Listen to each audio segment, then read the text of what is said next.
गुढीपाडव्याच्या शुभमुहूर्तावर देवघराची स्थापना केली।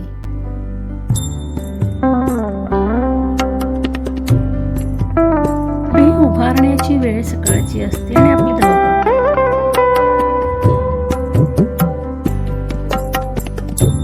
अंगणात अगदी साधी रांगोळी काढली, कारण वेळच पुरला नाही।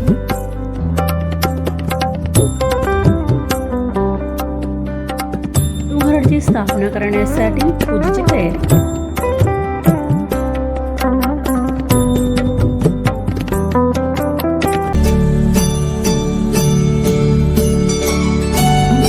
आदल्या दिवशीच आम्ही गुढीपाडव्यानिमित्त फुलं आणून ठेवली होती। ते म्हणजे नवीन देवघराची स्थापना करायची आहे, विधीनुसार पूजन करायचं होतं, त्याकरता माळा वगैरे बनवायच्या होत्या, म्हणून अशा प्रकारे जास्तीची फुलंच आम्ही आणलेली होती आणि छानसं तोरण बनवायचं होतं। तर बघा, सकाळी सकाळी आपण अशा प्रकारे गुढी उभारत असतो, सकाळचीच वेळ असते गुढीपाडव्याची। आणि अशा प्रकारे मी या ठिकाणी टेरेसवरच गुढी उभारलेली आहे। तर नमस्कार, आपल्या चॅनलमध्ये सगळ्यांचे मनापासून खूप खूप स्वागत आहे। रामकृष्ण हरी माऊली। तर बघा, गुढीपाडव्याच्या तुम्हा सगळ्यांना खूप खूप मनपूर्वक हार्दिक शुभेच्छा। गुढीपाडवा हा दिवस नवीन वर्षाचा दिवस असतो आणि आपण विविध नवनवीन वस्तू खरेदी म्हणा किंवा घरामध्ये बदल करत असतो। येणारा हे दिवस आपल्यासाठी चांगले जावे म्हणून आपण देवाजवळ प्रार्थना करत असतो। तर मी नवीन देवघराची स्थापना कशा प्रकारे केलेली आहे, पूजा कशी केलेली आहे, संपूर्ण माहिती आजच्या या व्हिडिओमध्ये आपण बघणार आहोत। त्याचबरोबर आम्ही गुढीपाडवा हा सण कशा प्रकारे साजरा केला। तर सकाळी गोमूत्र आणि गुलाब पाणी, त्याच्यामध्ये गंगाजल, अशा प्रकारे मी सगळं देवघरावर शिंपडून घेतलं आणि छान कपड्यांनी पुसून घेतलेलं होतं। त्यानंतर लेपन केलं, ते म्हणजे हळदीचं। आपलं देवघर छोटं असो अथवा मोठं असो, तर आपण त्या देवघराला कुणाची नजर न लागावी किंवा देवांनासुद्धा। तर नजर लागली म्हणजे काय होतं, आपल्या घरामध्ये विविध अडचणी निर्माण व्हायला सुरुवात होत असते, शांतता लागत नाही आपण म्हणतो ना घरामध्ये, तर ते सुद्धा एक कारण असतं। तर त्याकरताच मी काय केलं, गोमूत्र घेतलं, थोडंसं गंगाजल आणि गुलाब पाणी घेतलेलं आहे आणि त्याच्यामध्ये हळद टाकली आणि छान हळदीचं लेपन मी ज्या पायऱ्या केलेल्या आहेत देवघराच्या, त्यांना छान ब्रशच्या सहाय्याने लावून घेतलं। त्यानंतर कुंकवाने स्वस्तिक काढलेलं आहे। तर विधीनुसार पूजा करायची होती म्हणून या सर्व गोष्टी करणं खूप महत्त्वाचं होतं। तर फुलांच्या माळा आम्ही रात्रीच लावून ठेवलेल्या होत्या, कारण सकाळी धावपळ होईल म्हटलं आणि खरंच ह्या गोष्टी करायला खूप वेळ हवा असतो। तर आम्ही तोरण जे लावलेलं आहे फुलांचं, तर एका साईडनी पांढऱ्या फुलांचं केलेलं आहे आणि दुसऱ्या साईडनी झेंडूच्या फुलांचं केलेलं आहे। त्यामध्ये पहिली जी रांग आहे ती पानं आणि फुलांनी केलेली आहे। दोन्ही साईडनी आम्ही त्या रंगाची पानं फुलं वापरून छानसं असं तोरण तयार केलेलं आहे। कारण असं म्हणतात की देवघराला तोरण असावं, त्यामध्ये आपण कवडींचं तोरण, आंब्याच्या पानांचं तोरण, फुलांच्या पानांचं तोरण, अशा विविध प्रकारची पानं फुलं लावून आपण तोरण बनवू शकतो। आणि आजचा हा गुढीपाडव्याचा दिवस शुभ दिवस आहे म्हटलं, छान आपण याला सजवूया म्हटलं देवघराला, तर आम्ही म्हणूनच अशा प्रकारे फुलांचं तोरण तयार केलं। त्याच्यानंतर थोडीफार इथे डेकोरेशनची तयारीसुद्धा मी केलेली आहे। जे काही ट्रे बनवलेले आहेत त्या ट्रेंनासुद्धा अशा प्रकारे फुलांनी सुशोभित केलेलं आहे आणि 2 समया प्रज्वलित करून घेतल्या, धूप लावून झालेला आहे। कारण देवघराची स्थापना करतेवेळी आपल्याकडून मंत्र, स्तोत्र ह्या सर्व काही गोष्टी झाल्या पाहिजेत। कारण आपण आणलं देवघर आणि तसंच पूजा न करता ठेवून दिलं, तेही योग्य नाही।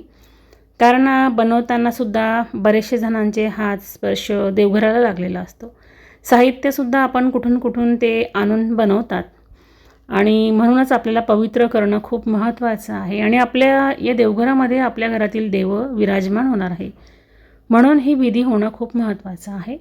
त्याकरिता माझी ही छोटीशी तयारी अशा प्रकारे करून घेतली। तर आता यामध्ये श्रीसूक्ताचं पठण करायचं आहे, ते म्हणजे 16 वेळा। तर बघा, आता फुलं हातामध्ये घेऊनच हे करायचं होतं, त्याकरिताच मी अशा प्रकारे विविध फुलांच्या पाकळ्या काढून घेतल्या आणि छानसं इथे बघा मी स्वस्तिक काढलेलं आहे, त्या ठिकाणीच आपल्याला फुलं अर्पण करायची आहे साईडला।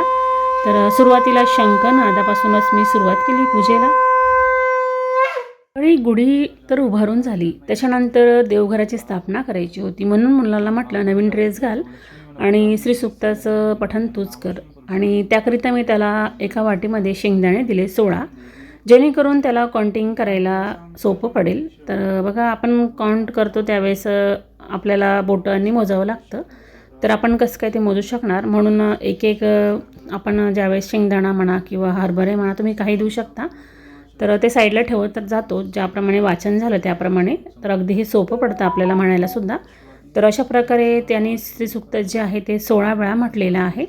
आणि प्रत्येक वेळेस उजव्या हातामध्ये फुलं घ्यायची आणि ते श्रीसूक्त वाचून झालं का एकदा फुलं आपल्याला अर्पण करायची आहे देवघराला, परत दुसऱ्यांदा घ्यायचं आहे.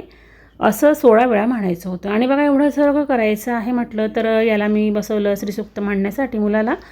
आणि त्याच्यानंतर मी घेतले देव धुण्यासाठी. आता अभिषेक करायचा होता देवांचा.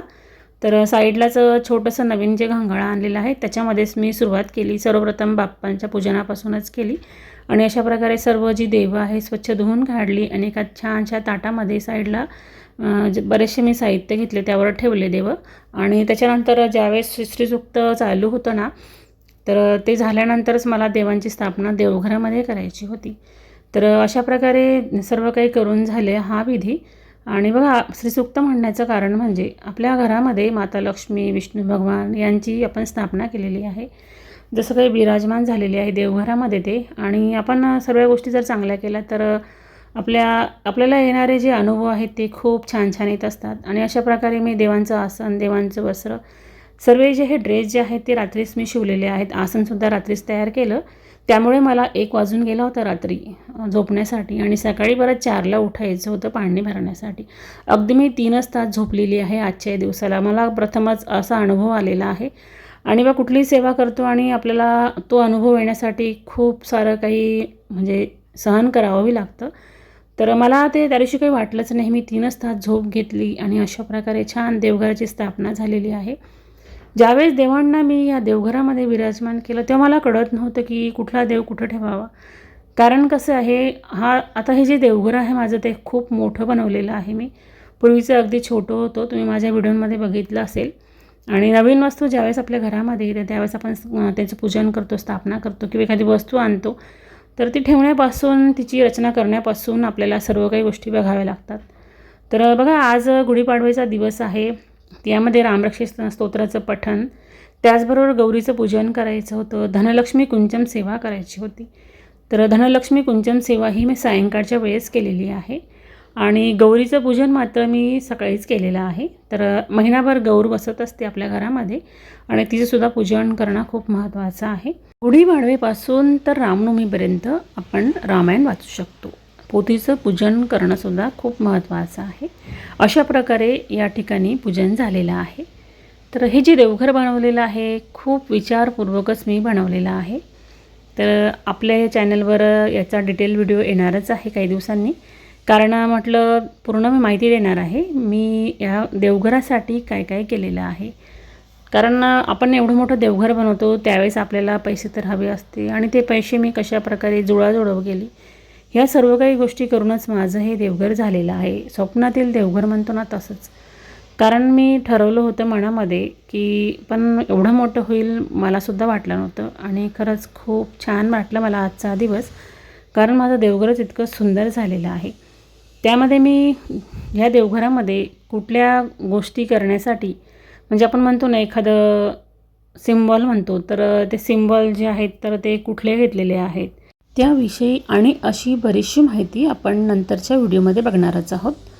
तर ह्या देवघरासाठी मी स्टूलसुद्धा बनवून घेतलेलं आहे. कारण पूर्वीचं जे देवघर होतं ते मला म्हणजे खाली असल्यामुळे काय होतं, खाली जमिनीवर बसायलासुद्धा त्रास व्हायचा आणि छोटा स्टूल घ्यावा लागायचा.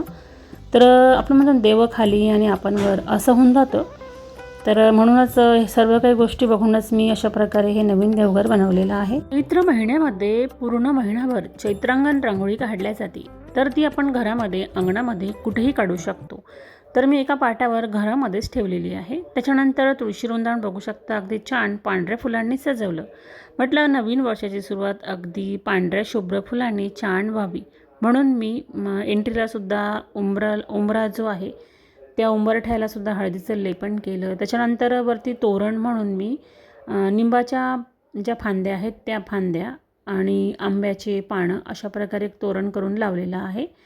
कारण नवरात्रीचे जे 9 दिवस असतात या 9 दिवसांमध्ये आपल्या घरामध्ये नकारात्मक ऊर्जा प्रवेश करू नये म्हणून आपण या दिवसांमध्ये निंबाच्या पानांचं तोरण लावू शकतोच.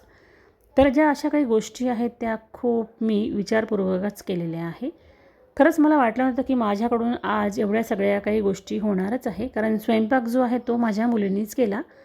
तिने स्वयंपाक केला आणि बाकीची कामं मी केली, म्हणूनच मला माझ्या या देवघराची स्थापना करता आली. तर पाहता आम्ही देवघर जे आहे 2 दिवस आधीच आणलेलं होतं. म्हटलं अमावस्येच्या आदल्या दिवशीच आपण आणूया आणि शुभमुहूर्त जो आहे गुढीपाडव्याचा करूया. तर आम्ही देवघर तर जागेवर ठेवलंच, परंतु जी देवं आहेत ना मी ती दुसऱ्या ठिकाणीच ठेवलेली होती आणि 2 दिवस मी त्या ठिकाणीच पूजा केली आणि अशा प्रकारे आम्ही हा गुढीपाडव्याच्या दिवशी देवघराची स्थापना करून दिवस साजरा केलेला आहे. तर माझ्या देवघराची रचना तुम्हाला कशी वाटली कमेंटमध्ये नक्की सांगा. आणि गुढी उभारण्यासाठी मी जो तांब्या वापरला होता ना, तर त्या तांब्याला एक छान असं गोल वस्त्र मी दोऱ्याने बांधून घेतलं. तर माझ्याकडे डिझाईनचं होतं, कारण मला वेळेवर या तांब्याला सुद्धा बनवायचं होतं पण झालं नाही.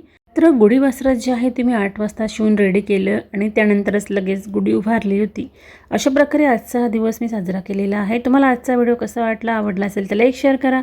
आपण परत पुन्हा भेटू पुढच्या व्हिडिओमध्ये. तोपर्यंत काळजी घ्या आणि आनंदात राहा.